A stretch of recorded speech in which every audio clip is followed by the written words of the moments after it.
और उत्तर प्रदेश के पूर्व मुख्यमंत्री अखिलेश यादव आज शिबू सोरेन को श्रद्धांजलि देने रामगढ़ के नेमरा गांव पहुंचे। इस दौरान उन्होंने मुख्यमंत्री हेमंत सोरेन से मिलकर अपनी संवेदना जताई।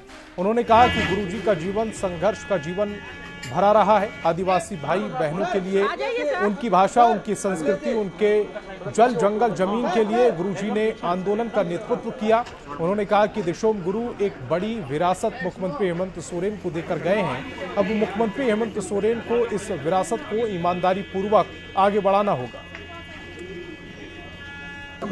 जल, जीवन, जंगल, जमीन, इन बातों को लेकर के पूरा राजनीतिक उतार चढ़ाव उन्होंने देखा, लेकिन अपने राजनीतिक उतार चढ़ाव में कभी निराश नहीं हुए। वो हेमंत सोरेन जी को, जो आज मुख्यमंत्री हैं, एक बड़ी राजनीतिक विरासत देकर के गए जी। उनके लोगों की और मुख्यमंत्री जी की जिम्मेदारी है कि उनकी विरासत को और आगे कैसे बढ़ाएं। और स्वतंत्रता संग्राम के अमर सेनानी ठाकुर विश्वनाथ शाहदेव की 208वीं जयंती रांची के हर्ष और सम्मान के साथ मनाई गई। 12 अगस्त 1817 को जन्मे ठाकुर विश्वनाथ शाहदेव ने अंग्रेजी हुकूमत के खिलाफ अपनी आखिरी सांस तक संघर्ष किया।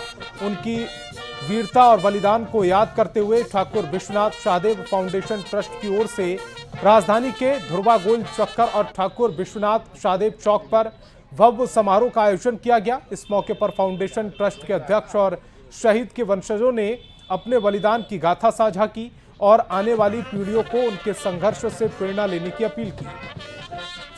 खुशी का, गौरव का भी विषय है कि हमारे क्षेत्र में, हमारे परिवार में ठाकुर विश्वनाथ शाहदेव जैसे स्वतंत्रता सेनानी रहे, जो अपना सर्वस्व को न्यौछावर कर दिए, और इनके जितने साथी जिन्होंने उनके मुक्ति वाहिनी सेना के सदस्य थे, उन लोगों को भी फांसी दी गई। तो पूरे झारखंड के शहीद परिवार इस मंच में आज सभी लोग माल्यार्पण करते हैं और उनको श्रद्धांजलि अर्पित करते हैं। और खबर देवघर के गौरव से जुड़ी हुई है। पुरंदाहा निवासी सौरभ केसरी और उनकी पत्नी रजनी केसरी 15 अगस्त को लाल किला में आयोजित स्वतंत्रता दिवस समारोह के स्पेशल गेस्ट होंगे।